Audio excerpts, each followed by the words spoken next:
Mikasika ny fiara-miasa ny Madagasikara amin'ny any ivelany indray kosa. Notanterahana androany teny amin'ny ministera ny vola sy ny teti-bola teny Antaninarenina ny fanaovan-tsonia ny fifanaraha-piara-miasa eo amin'ny BADEA sy Madagasikara izay miompana indrindra amin'ny fanamboarana ny lalam-pirenena fahatelo amby efapolo. Anisan'ny kendrena amin'izao fifanarahan'i Madagasikara sy ny BADEA, Banky Arabo any fampandrosoana ny toe-karena aty Afrika izao, ny hanatsara ny lalam-pirenena fahatelo amby efapolo, mampiteo ny Faratsio sy Sambaina. Tetikasa natao indrindra hanamorana ny fitateram-bokatra sy ny fivezivezen'ny olona, ary ahafahana manatsara sy mampiroborobo ny sehatry ny fizahan-tany. Ny fanampiana zany volindramina izy dia eo amin'ny 11 millions de dollars eo izy dia anatin'ny telopolo taona zany no andavanazy ny intérêt moa zany ao anatin'izay dia ray isan-jato fa misy fotoana zany tsy andavana eo amin'ny 10 taona eo isan-tantely. Tafiditra indrindra ao anatin'ny politika ankapobeny napetraky ny filoham-pirenena ny tetikasa satria miompana amin'ny fanatanterahana fototra-afotrasa ahafahana mampivoatra ny sehatry ny fitaterana eto Madagasikara. Anisan'ny tompon'antoka amin'ny fanatotosana izao tetikasa izao kosa ny ministera ny asa vaventy. Tanterahana izy mety madoka fa amin'ny titondrizy dia hitatsika fa normalement zany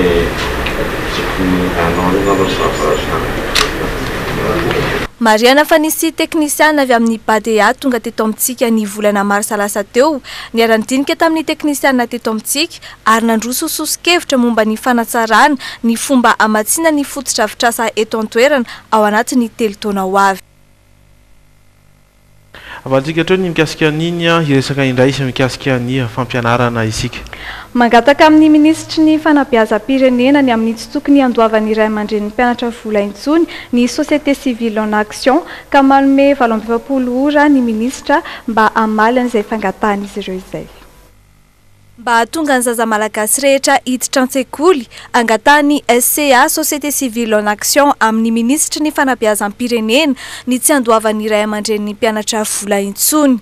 Napetraka androany teny anosy izay taratasy fangatahana izay, ka raha toa tsy mivaly ny fangatahana ao anatin'ny feim-potoana izay omen'izy ireo dia hanatanteraka sitin eo anoloan'ny ministera ny SCA. Manome 720 ora zahay amalina an'izay satria maro ray aman-dreny ny varim-pananana ankehitriny tsy afaka hiditra an-tsekolontsony le mpianatra araka ny lalam-panorenana misy eto Madagasikara nefa dia ny hoe maimai-poana tokony ampianarana ny zazany an-tsekoly any. Ankilan'izay mitaky ny ampidirana azy rehetra tsy ankanavaka ho mpiasa-panjakana ny mpampianatra firama mivondrona ao anatin'ny anefa ary milaza ny anao fitokorana manomboka amin'ny alatsinainy ho avy izao mandra-pivaly ny fangatan'izy ireo.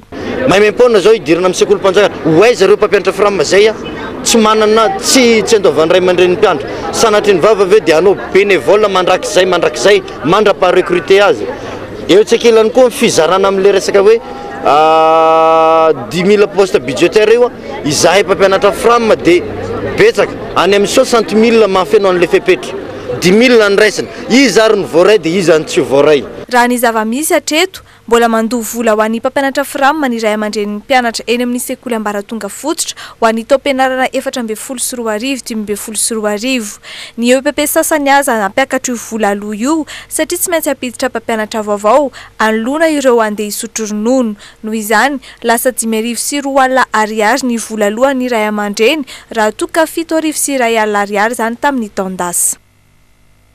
Ary dia mikasika izay fampianarana izay hatrany fa eny amin'ny sokajy zokiny kosa indray. Maro ny hetsika samihafa izay karakarainy ireo mpikarakara amin'izao fahavitany ny fanadinana baccalauréat zao. Ity sekoly iray ity kosa dia nisafidy ny hamoaka ireo mpianatra ao amin'ny kilasy famaranana ao aminy izay miisa 10 ary mitsinjara amina taranja siantifika sy taranja literaire. Dingany iray tsy maintsy lalovan'ny mpianatra rehetra ny kilasy famaranana. Tapitra andro antokoa mantsy ny fanadinana baccalauréat, ny fanatanjahantena anady nantsoratra no namaranana izany. Misy ny hetsika maro izay atao eto Antananarivo fa ho an'ity sekoly iray eto Andrenivohitra ity dia nafamoahana ireo mpianatra amin'ny kilasy famaranana no nasongadin'izy ireo tamin'ity andro androany ity. Na mitondra ny anarana hoe anjiany miray ireo mpianatra nivoaka ireo. Miisa 10 ireo mpianatra ireo. classe roue littéraire, classe roue scientifique. Noho izao nahavitany Hilary Dominika ny klasy famaranana izao dia efa manomana sady ny fidirana eny amin'ny anjelimanontolo ny tenany.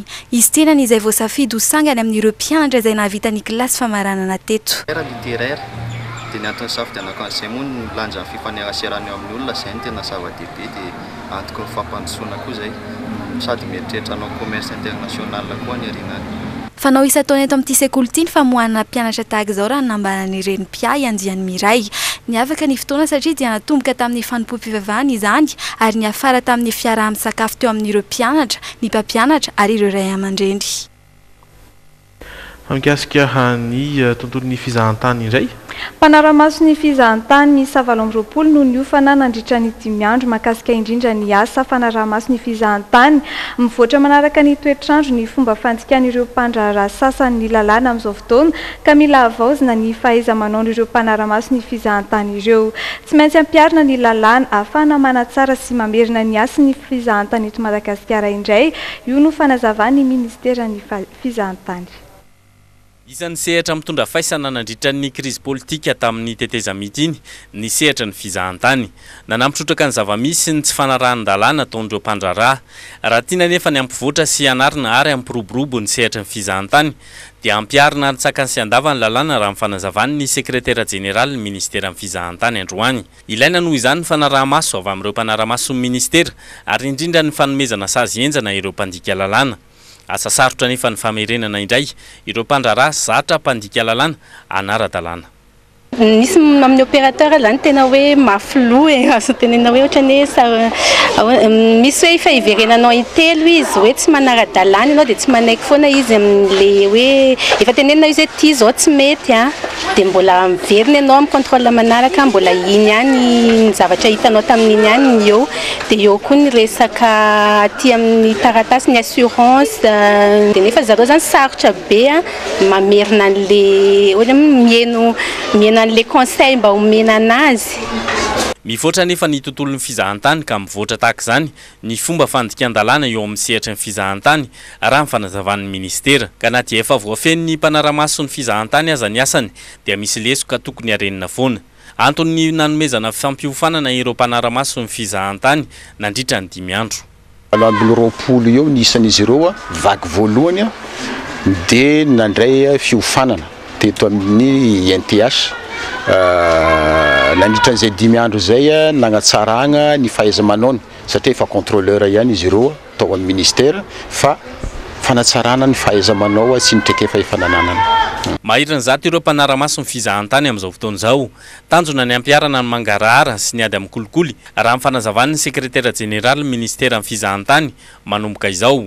Andrasana izany izay vokatry ny fandraisana andraikitry ny ministera amin'ny fanatsarana ny tontolon'ny fizahantany eto Madagasikara. Isan'izany ohatra ny fanafoanana ny fizahantany mamoafady. Zay no kasika an'iny ary ty andidina n'izay fizahantany sy ny fikolokoloana ny tontolo iainana izay ny vaovao manaraka. Hafa dia hafa tokoa itetika asa iray ity ho amin'ny fiarovana ny tontolo iainana ity satria tanana mba hiara-dalana hiaingaveny vato ka hatreny Ambohimanga Rova ireo olona manana fiaratranainy ao amin'izany. Nanaitra ny aingam-pana ny Henri Deschaux ho amin'ny fikarakarana ity fiaraha-mandeha amin'ny fiaratranainy miaingavena ny lohan'ny CCI vato ka hatreny amin'ny tsenina Alakamisy izay misy ny bureau-ny commune Ambohimanga Rova izay tao Alahado avy izao ity ny teny ny mpanjaka Andrinampomerina fahiny nanentana ny vahoakany hiaro ny ala. Tanjony raha teo ny commune fitaratra any Ambohimanga Rova Atsoatsy eo amin'ny sehatry ny fanajariana ny tanàna ao anatin'ny fiarovana ny tontolo iainana. Efa nisy ny drafitrasa ho fanajariana ny tanàna Ambohimanga Rova izay efa natolona ny mpitantana ny commune. Karazana fiara fahiny toy ny Renault 4L 2 chevaux, Peugeot 404, Peugeot 304 sy Dauphine sy ny maro hafa no entan'ny Henri Deschaux tomponketrika mba handray anjara amin'izany. Toerana izay nosafidina manokana no ny ara-tantara raha teo i Ambohimanga Rova izay andehanana. Ambohimanga Rova, c'est un endroit historique et c'est un endroit qui fait partie de l'histoire écologique aussi dans la mesure où le roi avait dit il faut sauver la forêt. Donc venant dans cette ville, je me suis dit c'est là que doit commencer quelque chose d'écologique vraiment important pour tout le pays. Malheureusement, Ambohimanga Rova a très peu de touristes. Les touristes se dirigent vers les plages et ne s'arrêtent pas parce qu'il y a un problème d'accès alors qu'on est juste à côté d'Ivato. ho an'izay rehetra lina mifandraisana anjara dia afaka tonga avy hatrany ny enan'lohan'ny CCI Ivato ny marain'ny alahady ho avy izao amin'ny sivora sasany. Isy raha teo ny karazana fanomezana omena n'ireo fiara-pandray anjara amin'izany ary isy ihany koa ny hetsika hafa iara-dalana aminy. Les concessionnaires voitures nous ont un peu aidé, ils remettent quelques cadeaux. Donc les voitures seront jugées à l'arrivée à l'applaudissement. Les voitures les plus applaudies donc auront quelques petits cadeaux des concessionnaires. On aura un feu de camp et tous les musiciens acoustiques, parce qu'on n'a pas d'électricité à la mairie de Namboimanga, à la Kamisi. Donc autour des feux de camp, tous les musiciens, les guitaristes, tous les instruments traditionnels joueront une petite musique et essaieront de composer une chanson sur le thème Sauvons la forêt. Et bien entendu, si on arrive à avoir une jolie chanson, elle sera aidée pour qu'elle soit enregistrée correctement et vendue sous forme de CD pour le bénéfice de ceux qui l'auront composé et chanté. Isy ihany koa ny fiara-mitsangatsangana eny anelanelan'ny dia sy eny ampatongavana eny Ambohimangarova. Amafisina hafa tsy tonga ao Espagne ny virus Ebola fa dia ilay hoe fausse alerte fa dia fanairana rehefa nahitana olona iray nanaovana izay fefitiliana izay. Zay no tapany voalohany sy tao anatin'ity vaovao ity rojo ravaka no nanolotra izany niaraka taminao teo izay dia mbola iverina iaraka aminao ao anatin'ireo zanam-pandarana manaraka toy ny trangam-piarahamonina ny portrait sy ny diary sy ny maro hafa ihany koa raisana ny vahiny ihany koa ho an'ity takariva ity mihaona antsika aoriana ny dokam-barotra.